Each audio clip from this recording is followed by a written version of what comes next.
साथ मौजूद हैं दलित समाज के जाने माने चिंतक हैं सतीश जी, स्वागत आपका और धन्यवाद हमारे साथ जुड़ने के लिए। जातिगत जनगणना कराना इस देश में कितना बड़ा फैसला है?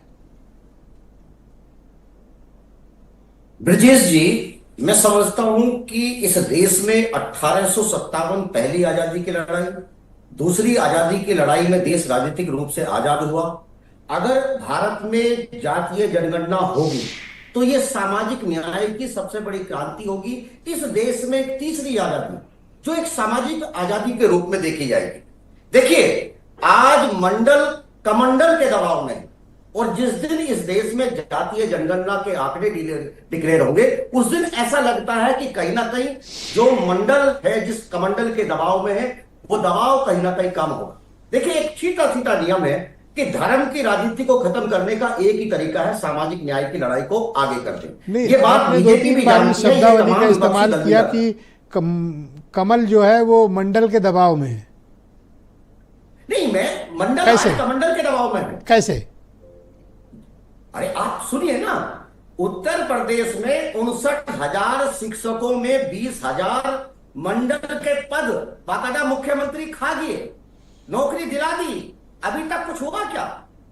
तमाम विश्वविद्यालयों के अंदर तमाम आरक्षण की सीटों के ऊपर जानबूझ करके पिछड़ों के, दलितों के पद किए जा रहे हैं। ये क्या है? आप बताइए ना सर, क्या ऐसी स्थिति में आप ये उम्मीद करते हैं? देखिए, भारत की राजनीति बदलेगी, भारत का सामाजिक स्ट्रक्चर बदलेगा। कैसे बदलेगा? मैं वही आज मैं समझना चाहता हूं कि मान लीजिए डेटा आया और पता चला तो ये कितना बड़ा बदलाव होगा, और फिर सरकार को अपनी पॉलिसीज, प्रोग्राम्स, जन कल्याणकारी कार्यक्रम, परोपकारी कार्यक्रम, इनमें तो बड़े पैमाने पर तब्दीली लानी पड़ेगी ना।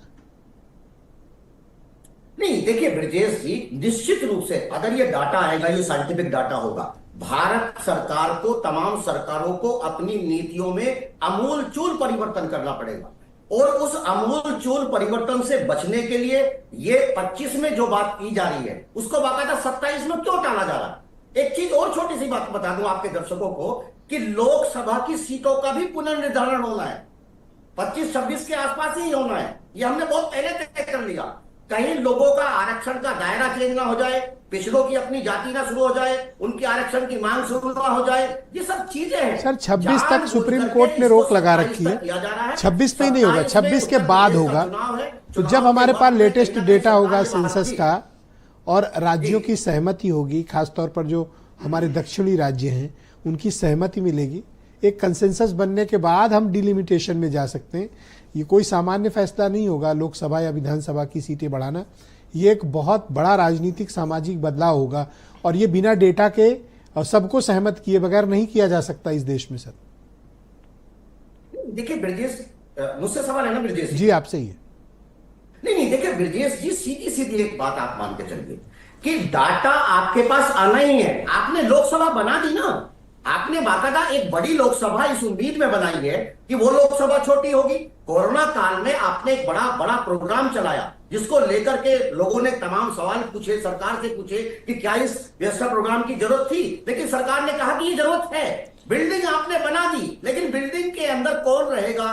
किराएदार रहेगा, नहीं रहेगा? लोग रहेंगे, नहीं रहेंगे? ये सवाल रहेगा। ओके, एक फाइनल सवाल है आपसे सर, क्योंकि आप उस समाज के भीतर रहते हैं, तो मुझे इस बात की आप बताएं कि क्या डेटा अगर आ गया, जातिगत जनगणना हो गई, तो खासतौर पर जो वंचित शोषित समाज है, पिछड़ा समाज है, अति पिछड़ा समाज है, उसका सामाजिक स्तर बढ़ेगा, उसको सामाजिक न्याय मिलेगा, अथवा ये सिर्फ एक जुमलेबाजी तक तब्दील रहेगी बात? नहीं, देखिए, भारत की राजनीति में ये आमूलचूल परिवर्तन होगा। भारत, देखिए, इसमें डरने वाली आवश्यकता नहीं है। देखिए, ये सच्चाई है कि इस देश के 10% लोगों के पास कम से कम 80% संसाधन है, लेकिन कहीं ना कहीं इस देश की 85% आबादी को आप अलग थलग करके एक विकसित भारत की परिकल्पना नहीं हो सकती। बहुत धन्यवाद आपका सर। मैं दूसरे चरण में आपके बाकी विचारों को सम्मिलित करूंगा। नीलू रंजन जी मुझे दिल्ली से ज्वाइन